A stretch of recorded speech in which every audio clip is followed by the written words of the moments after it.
Alan García comienza como un joven aprista que es cooptado por Víctor Raúl Haya La Torre dentro de un pequeño grupo de discípulos. García sale a la palestra pública en la Constituyente de 1978, cuando era un joven que acababa de regresar de terminar sus estudios en París. Produce dentro del APRA un inesperado viraje y retoma las tesis fundadoras del APRA del primer Haya de la Torre. Es elegido secretario general en el 82 y creo que con la experiencia de partido viejo, el APRA se da cuenta que tiene ahí una figura carismática y que un giro a la izquierda le podía asegurar la presidencia que buscaba.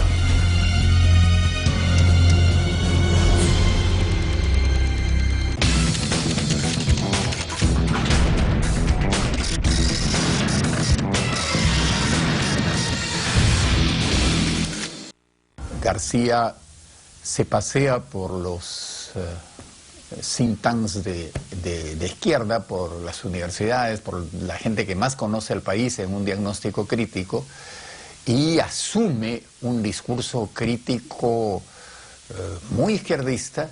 Llega al poder el año 85 en un escenario particularmente difícil para la historia peruana, ¿no? O sea, Sendero Luminoso ya tenía casi 5 años de guerra insurgente. El Perú se debatía en una crisis económica de mucha magnitud. García llega con un discurso tirado hacia la izquierda. De hecho, García convoca a muchas fuerzas de izquierda para la elección de su primer gobierno.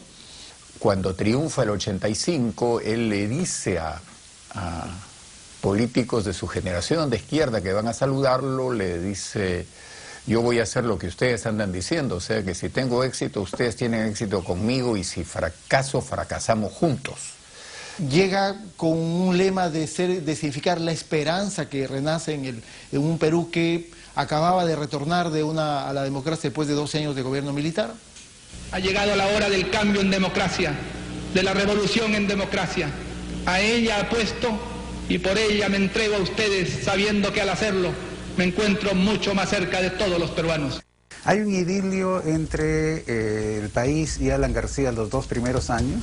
Entre el 85 y el 87 hay una política con redistribución económica, satisfacer demandas, pero con un manejo muy irresponsable de la economía. En sus primeros tiempos, Alan García busca recuperar lo que fue el discurso radical inicial del APRA. Entonces, el mismo día en que es proclamado presidente, anuncia que el Perú va a limitar el pago de la deuda externa al 10% de sus exportaciones. Entra en tensión con los organismos internacionales y, como no ha medido lo que eso significa, y vienen las dificultades económicas, dificultades derivadas de que era un momento donde no teníamos los precios de las materias primas que tenemos ahora, y por lo tanto lo que el Estado tenía para manejar era más estrecho. Entonces termina, por ejemplo, en materia de deuda externa, dejando de pagar la deuda.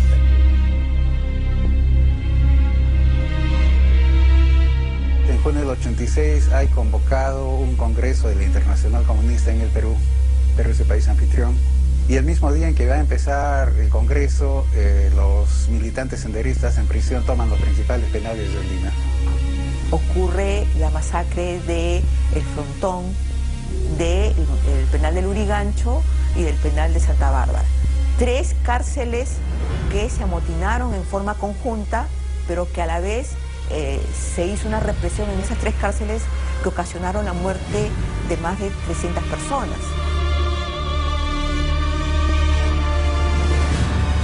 Obviamente los invitados socialistas salen en desbandada. Este es un tremendo fracaso, un tremendo desprestigio. 16:30 horas. Ante la orden del viceministro de Interior, el penal quedaba bajo el control del Comando Conjunto de las Fuerzas Armadas. Si bien es cierto, los 3 motines fueron, se notaba que esos 3 motines habían sido acordados por la gente que pertenecía a Sendero Luminoso y que estaba presa. Hay una obligación del Estado de tratar de cautelar estas medidas, de no hacer una represión como lo que se hizo.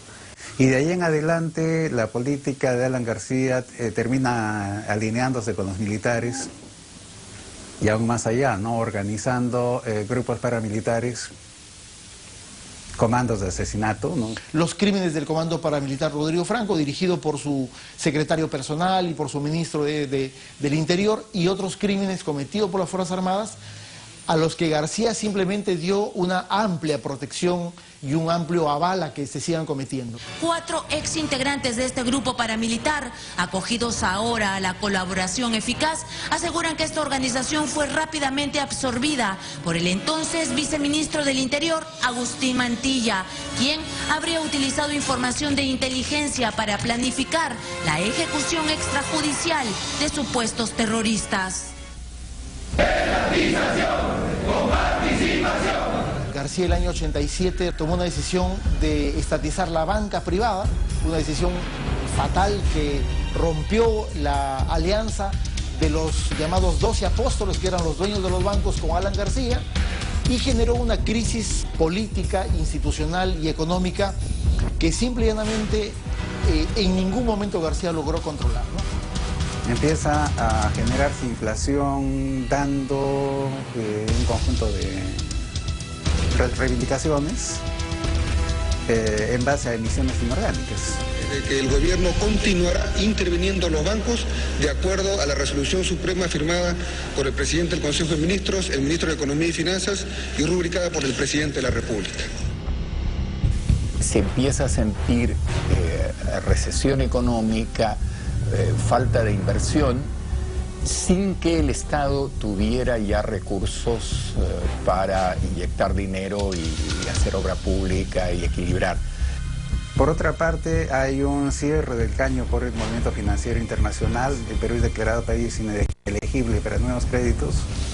Y entonces García, que había empezado señalando que iba a transformar la economía del país, que iba a beneficiar a los sectores más pobres y que iba a ser una democracia como nunca había existido en el país, es una figura desgastada y que empieza a parecer al garete, y los 2 últimos años son literalmente al garete. Entonces es una especie de subida en flecha y de caída muy rápida también. Entonces, los últimos años tenemos un desastre. Si esto se evalúa en términos de la crisis económica desatada por el APRA, por Alan García en concreto, tenemos la segunda hiperinflación más grande del mundo. 2.700.000 de inflación acumulada en 5 años. Se consolida el proceso de corrupción a nivel del Poder Ejecutivo, ¿no? En el que García termina abiertamente involucrado o directamente involucrado en muchos hechos. El tema del dólar MUG, el tema de la importación de carne malograda, compra de aviones a Francia. En realidad hay una secuencia muy larga de eventos de corrupción en los que las investigaciones apuntaban directamente a García.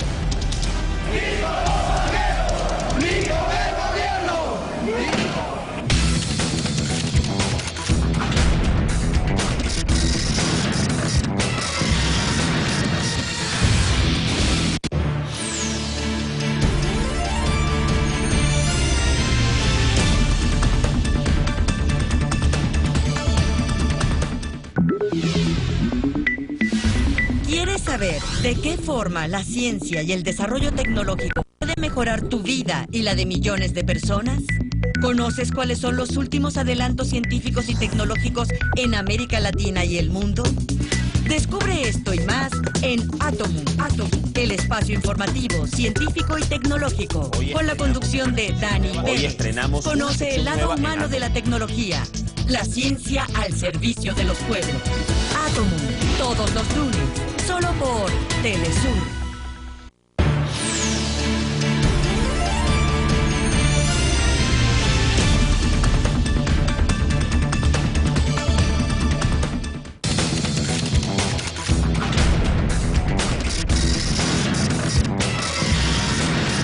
El año 90, que es el que finalmente gana las elecciones a Mario Vargas Llosa, ¿no?